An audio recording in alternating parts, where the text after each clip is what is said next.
사도행전에서는 오순절에 성령이 임하신 이후에 제자들의 표적과 제자들이 전하는 예수 그리스도를 통해서 많은 이들이 주께 돌아오게 되었습니다. 그 과정 가운데 외부의 핍박도 있었지만 교회는 거기에 굴하지 않고 계속해서 성장해 나가고 있었습니다. 그러나 교회가 그렇게 성장하고 있을 때 오늘 본문에서 아나니아와 삽비라의 사건이 터지게 됩니다. 아나니아와 삽비라는 자신을 드러내기를 즐겨하는 예루살렘 교회의 성도였습니다.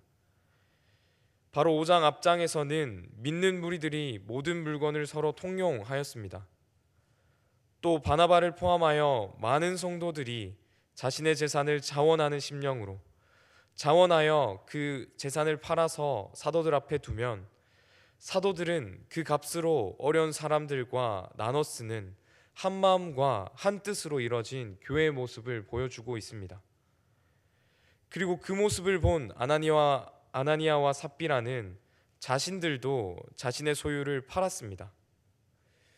그러나 막상 그 값을 사도들에게 두려고 하니 아까운 생각이 들어서 자신을 위해서 얼마는 감추고 마치 교회 전부를 드린 것처럼 사도들에게 일부분만 헌납하게 됩니다. 그러나 베드로는 이 부부의 거짓된 행동을 환히 들여다보고 있었고, 베드로는 그들의 위선은 하나님께 거짓말을 한 것이라고 말하며 아나니아를 책망하게 되었고, 그 말을 들은 아나니아는 그 자리에서 죽게 됩니다. 이 사실을 모르던 아내 삽비라는 3시간 후에 나타나서 베드로 앞에서 자신이 헌납한 것이 전부임을 또 거짓으로 말하게 됩니다. 그리고 이번에는 베드로가 삽비라의 죽음을 예언하고 그녀도 남편과 같은 모양으로 죽게 됩니다.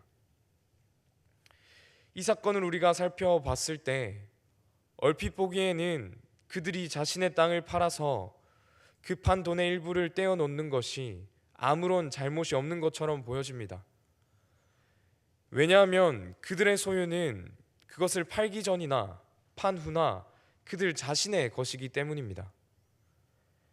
그리고 사실 아나니아는 자신의 소유를 판 돈 전부가 아닌 일부분도 교회에 나눠줄 의무가 있진 않았습니다. 그래서 오늘 본문 4절을 보면 베드로는 그 누구도 아나니아에게 땅을 헌납하라고 강요하지 않았고 땅을 판 후에도 전부를 헌금할 의무가 없었음을 분명하게 밝히고 있습니다. 그럼 아나니아에게 왜 이런 결과를 맞이했을까요? 우리가 2절과 3절을 살펴보면 아나니아와 삽비라는 자신의 소유를 감추었다고 말합니다. 그리고 그 감추었던 말은 직역하면 훔치다 정도의 의미로 해석됩니다.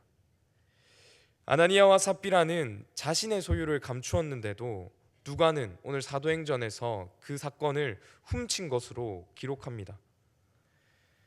왜냐하면 아나니아는 소유를 팔아서 그 값을 자신들이 취하기도 전에, 그 값을 자신들이 받기도 전에 사도들과 교회에게 자신들의 소유를 팔아 전부를 드리기로 선전했을 것입니다. 이들은 바나바와 다른 어떤 사람들보다 자신들이 더 헌신된 사람처럼 보이고 싶은 욕망 때문에, 혹은 많은 성도들이 자신의 소유를 팔아서 드리니까 체면상 전부를 드리겠다고 교회에게 이미 말을 했을 것입니다. 그러나 그 값을 받고 난 후에, 그 값을 보고 난 후에 아까운 마음과 아까운 생각이 들어서 일부를 슬쩍 감추게 됩니다. 교회는 자신을 드러내기 위해서 전부를 내겠다고 말했으면서 사실은 자신의 아까운 마음 때문에 일부를 슬쩍 감춘 것입니다. 이것을 보고 누가는 훔치다라고 기록합니다. 이렇듯 아나니아는 자기를 드러내며 거짓으로, 또 시기함과 질투함으로, 그리고 위선적으로 교회에서 주님의 일을 하게 됩니다. 교회가 폭풍적으로 성장하고 있을 때, 교회가 계속해서 세워져 나가고 있을 때 아나니아의 거짓되고 위선된 행동으로 교회의 일을 하는 것을 하나님은 그냥 두고 보고 계실 수는 없었습니다. 그래서 하나님께서는 교회가 새롭게 시작하고 성장되는 이 과정 가운데 반드시 해결되어야 하는 교회 내의 영적인 걸림돌인 아나니아와 삽비라를 제거하시게 된 것입니다. 이 사건을 우리가 살펴보면 구약의 아간의 사건과 유사점이 있습니다. 아간의 죄와 아나니아의 죄 모두 구약과 신약의 교회가 시작되는 그 시점에 발생되었습니다. 그리고 두 사건 모두가 인간의 속임수로 하나님의 백성의 성장과 교회 성장을 잠깐 중단시켰습니다.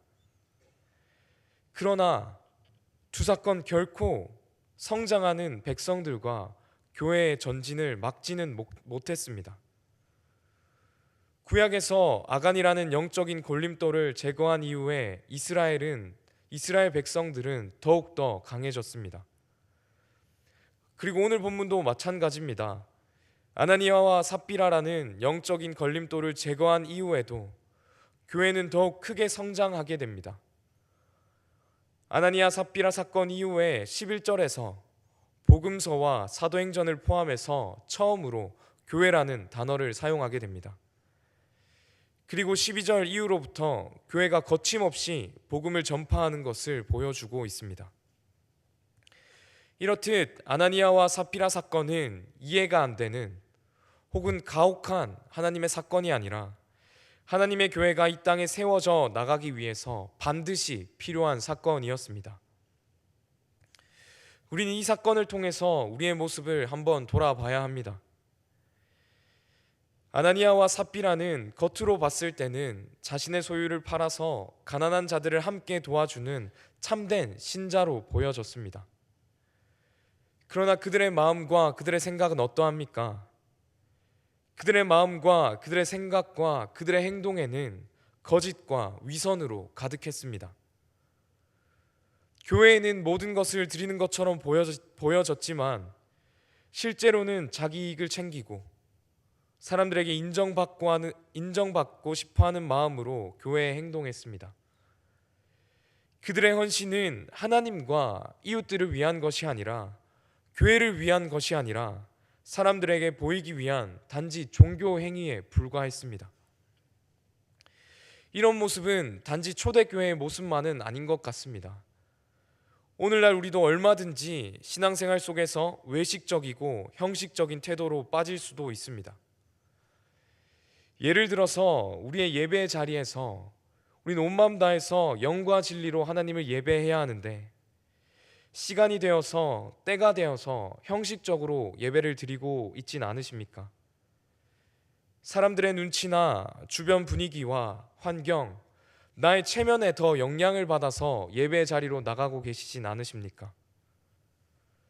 또 교회에서 우리가 헌신하고 봉사할 때 정말로 주님의 몸된 교회를 사랑하며 주님께서 우리에게 주신 은사로 교회를 충만하게 세워나가기 위해서 대가를 바라지 않고 주의 은혜에 감사하며 우리가 봉사하고 헌신해야 하는데 사람들의 인정이나 칭찬을 바라고 우리의 만족을 채우기 위해서 봉사하고 헌신하고 계시진 않으십니까?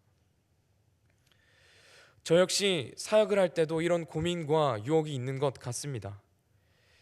하나님을 너무나 사랑하고 아이들을 너무나 사랑하고 다음 세대를 너무나 사랑하지만 그 마음보다는 인정받고 싶고 칭찬받고 싶어하는 유혹과 고민들이 저한테도 항상 있는 것 같습니다. 그러나 하나님께서는 주님의 몸된 교회를 세워나가기 위해서는 형식적이고 거짓되고 위선된 모습이 아니라 정말로 하나님을 사랑하고 교회 지체들을 사랑하는 참된 신자로 주님의 몸된 교회를 세워나가길 원하십니다. 그리고 우리가 그렇게 하기 위해서는, 그렇게 주님의 몸된 교회를 세워나가기 위해서는 날마다 주님의 말씀 앞으로 나아가야 합니다. 말씀 앞에서 우리가 바르게 주님의 몸된 교회를 세워나가며 신앙생활을 하고 있는지 날마다 주님의 말씀 앞에서 우리를 점검해야 합니다. 그리고 그 말씀을 통해서 교회를 충만케 하시는 하나님의 뜻이 무엇인지 날마다 우리는 말씀을 통해서 알아가야 합니다. 사랑하는 성도님들, 아나니아와 삽비라 사건은 단순한 하나님의 그 징벌의 이야기가 아닙니다. 이것은 교회를 세우시는 하나님께서 교회를 어떻게 다루시는지 보여주는 사건입니다. 하나님께서는 하나님 앞에서 진실되게 주님의 몸된 교회를 섬기며 세워나가길 원하십니다. 우리 모두가 주님께서 피로 세우신 이 교회를 더럽히고 분열시키는 것이 아니라 진실과 사랑으로 머리 대신 그리스도와 함께 교회를 충만하게 세워나가는 참된 신자가 되길 주님의 이름으로 소망합니다. 함께 기도하겠습니다. 주님의 교회를 온전하게 세워나가기를 원하시는 하나님, 예수 그리스도의 핏값으로 세워진 이 교회를 우리가 참된 신자로서 온전하고 충만하게 세워나가길 원합니다. 그러나 주님, 우리는 너무나 연약합니다. 때론 실수하고 실패하기도 합니다. 인정받고 싶고 우리를 드러내고 싶어 합니다. 그러나 하나님께서는 우리가 겸손하게 주님의 뜻을 구하며 참된 신자로서 주님의 교회를 세워나가길 원하십니다.